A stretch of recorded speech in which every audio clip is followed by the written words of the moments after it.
스가랴 13장 7절, 8절, 9절입니다. 물론 스마트 주보에도 있습니다.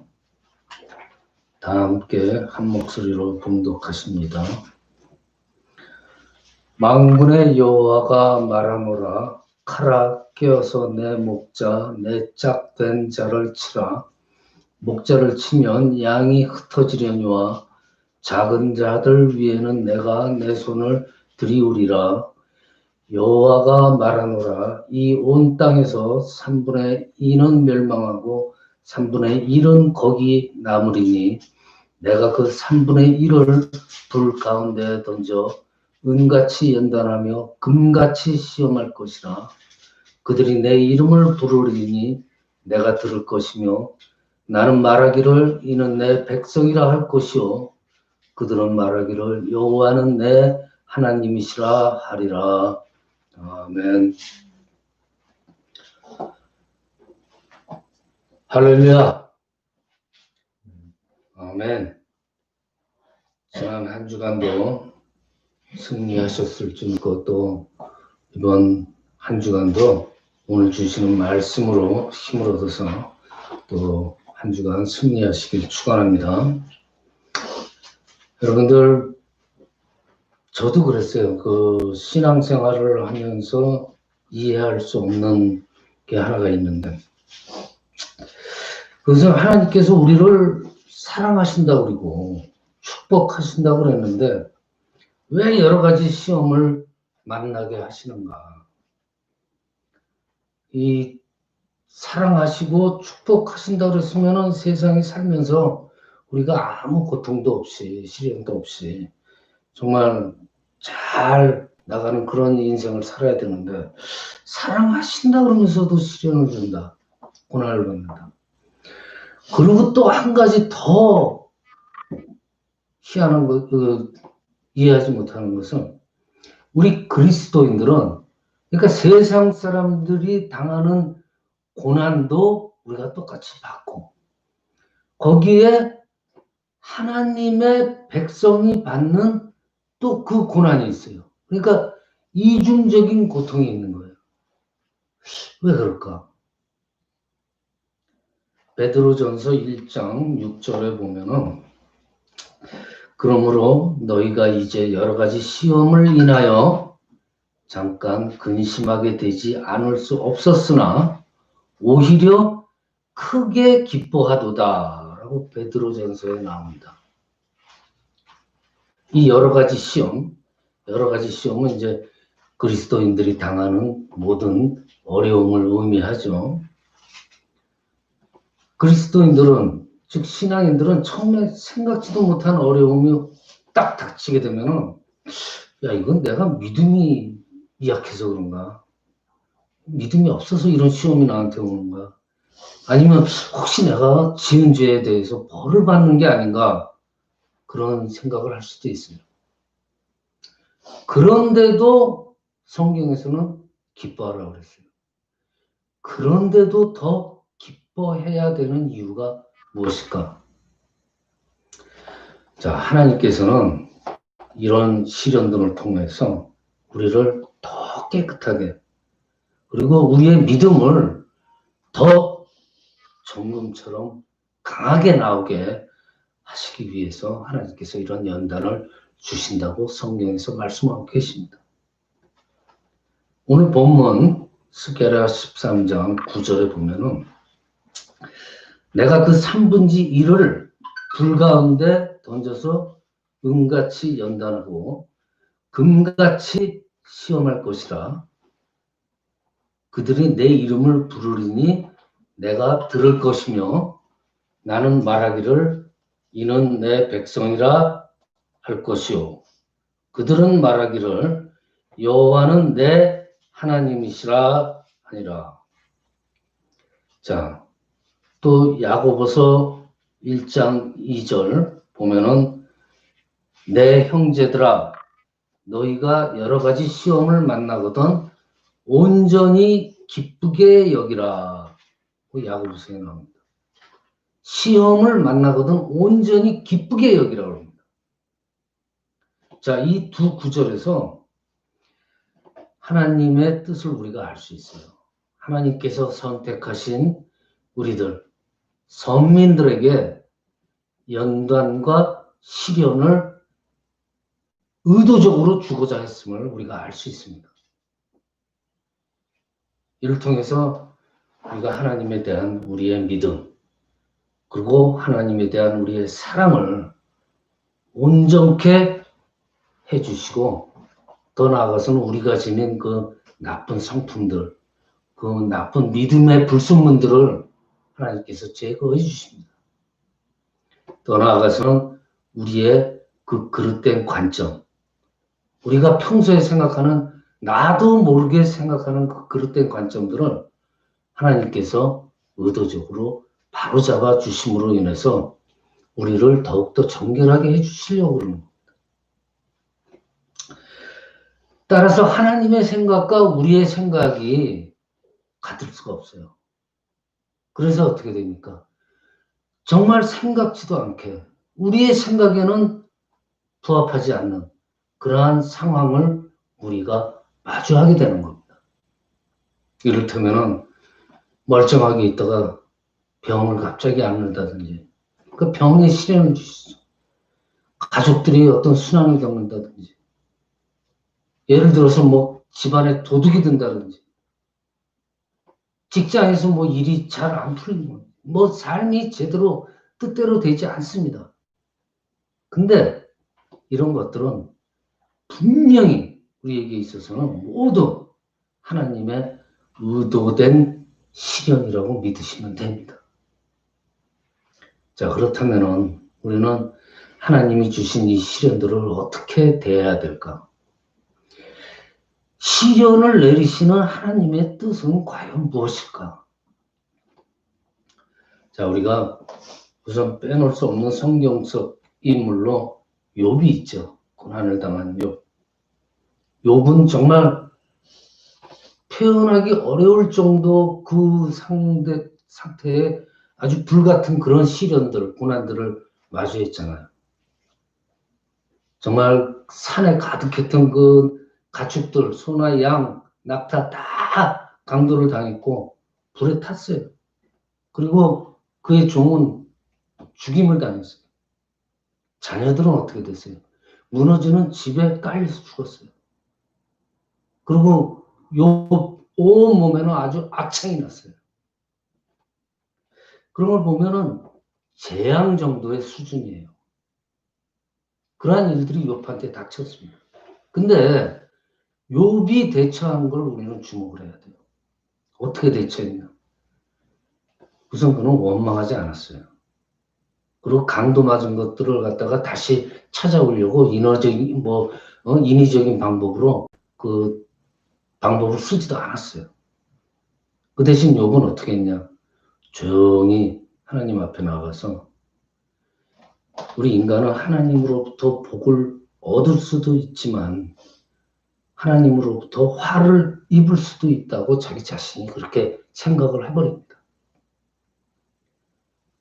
그래서 이 욥은 오히려 하나님의 거룩한 이름을 칭송했어요. 그 어려운 환경에서. 욥기 1장 21절을 보면요. 주신 자도 여호와시오, 취하신 자도 여호와시오니 여호와의 이름이 찬송을 받을지어다. 하나님을 힘있게 증거하면서 그 시련 속에서도 하나님이 주신 시련을 순조롭게 잘 통과를 했습니다. 자, 그래서 어떻게 됐어요? 욥의 재산이 2배로 늘어났습니다. 성경에는 그의 자녀들은 하나같이 미모가 특출났다고 해요. 욥한테 140년을 더 살도록 수명을 늘려줬어요. 이렇게 힘겨운 시련을 겪으면서 정말 우리 보통 사람들은 감내하지 못할 그 정도의 고통을 이겨냈고 결국에는 믿음이 더욱더 굳건해졌습니다. 사탄 앞에서는 어때요? 사탄 앞에서 하나님을 위해서 굳게 섰어요. 오히려 사탄 치욕적인 실패를 안겨줍니다. 그로부터 욥은 영적인 자유인이 됐습니다. 온전히 하나님 앞에 설 수 있게 됐습니다. 자, 욥이 이렇게 시련을 통과하고 얻은 더 큰 축복은 하나님께서 바람 속에서 그 앞에 나타나시잖아요. 그래서 그와 대화하면서 욥으로 하여금 하나님과 더 가까워질 수 있도록 해줬다는 겁니다. 욥이 뭐라 그래요? 내가 주께 대하여 귀로 듣기만 하였던데 이제는 눈으로 주를 배움나이다. 엄청난 축복이죠. 확인하는 겁니다. 하나님의 존재에 대해서 귀로만 들어왔던 욥이 하나님의 존재를 확실히 인지를 하고 더 나아가서는 자신이 마주한 모든 것들이 하나님의 주제 아래 있음을 인정을 했잖아요. 그리고서 실질적으로 하나님을 더 알게 됐다는 겁니다. 자, 이 복은요, 물질적인 복보다 더 큰, 형용할 수 없는 그러한 엄청난 축복입니다. 자, 제가 이야기하고 싶은 두 번째 인물이 또 있죠. 바로 믿음의 아버지인 아브라함입니다. 모두가 잘 아시는 내용들입니다. 아브라함이 100세였을 때 하나님이 그에게 아들을 내려주시잖아요. 그 아들 이삭. 얼마나 사랑스럽고 아꼈겠습니까? 근데 어느 날 하나님께서 말씀을 하십니다. 내 아들, 내 사랑하는 독자 이삭을 데리고 모리아 땅으로 가서 내가 내게 지시하는 한 산, 거기서 그를 번제로 드려라 라고 말합니다. 생각해보세요. 황당하잖아요. 정말 어처구니가 없는 하나님 말씀이에요. 누구라도 받아들이기가 매우 힘든 하나님의 명령입니다. 하지만 아브라함은 어떻게 했습니까? 괴롭고 고통스럽지만 순종했어요. 뭐 어떤 원리나 이치와 뭐 조건 따지지 않았습니다. 아브라함은. 혼자 이삭을 데리고 산 위로 올라가죠. 칼을 들읍니다. 이삭을 죽이려고. 하나님 말씀대로 순종하고 하나님께서 그 순간에 사자를 보내서 아브라함을 저지합니다. 그래서 그 고통의 시련이 끝납니다. 그 다음에 하나님께서는 아브라함한테 뭐라 그러십니까? 내가 너에게 큰 복을 주고 내 씨로 그렇게 아주 크게 형을 성하게 해서 하늘의 별과 같고 바닷가의 모래와 같게 하리니 너의 씨가 그 대적의 문을 얻으리라. 또 너의 씨로 말미암아서 천하 만민이 복을 얻으리니 이는 내가 나의 말을 따랐음이니라 라고 말씀하십니다. 저는 이런 말씀을 어느 목사님께서 하신 그 말씀을 기억한 적이 있어요. 우리 인간들이 봤을 때, 사람들이 봤을 때 하나님이 행하는 많은 일들이 정말 이해하기 어렵잖아요. 심지어는 기이하게 여겨질 때도 있잖아요. 하나님께서 누군가를 지배하고자 할 때 이 지배라는 경우, 이 단어는 대부분의 경우에 우리가 인간들이 생각하는 관점하고 맞질 않아요. 하나님의 관점이기 때문에. 그래서 사람들이 이해를 못해요. 하지만 이 사람의 관념에 맞지 않는 이해하기 어려운 것, 이것이 바로 사람에 대한 하나님의 시련이고 하나님의 검증이라는 것이에요. 이 말씀에서 볼 수 있듯이 하나님은 환경을 만들어 놓고 우리를 때로는 시험을 하세요. 겉으로 보기에는 우리 생각하고 맞지 않고 이해하기 어려워 보여도 정말 그 어려운 환경에 처한 우리는 정말 마음을 졸이고 괴롭고 정말 어떻게 할 바를 모릅니다. 그렇지만은 그 안에는 또한 뭐가 담겨져 있냐면 하나님의 고민도 함께 담겨져 있는 거예요. 하나님께서 아브라함을 보고 아브라함의 그 진심을 보고 그 아들을 이제는 원치 않는다 하시는 것처럼 그 뒤에는 하나님의 더 깊은 뜻이 담겨 있다고 보시면 됩니다. 그래서 아브라함을 어떻게 했어요? 그를 통해서 정말 인류를 경영하는 그러한 큰 일을 하시기를 결정하셨잖아요. 하나님의 행사, 하나님의 지혜, 하나님의 권능이 아브라함을 통해서 나타나도록 하나님께서 시험을 하셨던 겁니다. 이를 통해서 우리는 아브라함이 그 후에 얼마나 큰 복을 받았는지 알 수가 있습니다. 여러 나라의 아버지가 되고 후손들이 하나님의 축복을 받고 이 아브라함에게 내리셨던 그 시련과 그 고통과 그 시험들 모든 것들이 다 하나님의 의도된 시험이었다는 것.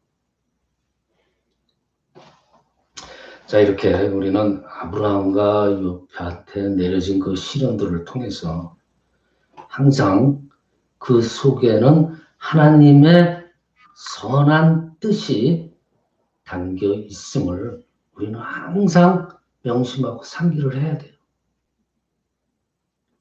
시련이라는 것은 우리들로 하여금 정말 세상적으로 볼 때는 힘들고 괴롭고 어려운 순간들이지만 더 깊은 뜻으로는 하나님으로부터 그 시련을 통해서 축복을 얻게 하고 더 중요한 것이 있다면 우리의 영적 생명이 크게 자랄 수 있도록 하나님께서 해줍니다.